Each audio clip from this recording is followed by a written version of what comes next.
Hello, everyone. Are you wondering which doctor to see for pain in fingers? Let's explore. Pain in fingers can be caused by injury, arthritis, or conditions such as carpal tunnel syndrome. It's often accompanied by swelling, redness, and limited mobility. Pain in fingers is quite common and can affect anyone.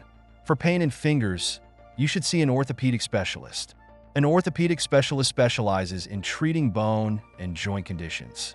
They can help diagnose the underlying cause of your finger pain and provide treatment options.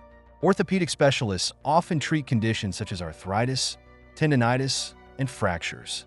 If you have pain in fingers, it's best if you visit your family doctor first. Your family doctor would be able to examine your finger pain and refer you to an orthopedic specialist if necessary. Please like the video and leave a comment to support my job. Thank you for watching and see you later. Goodbye.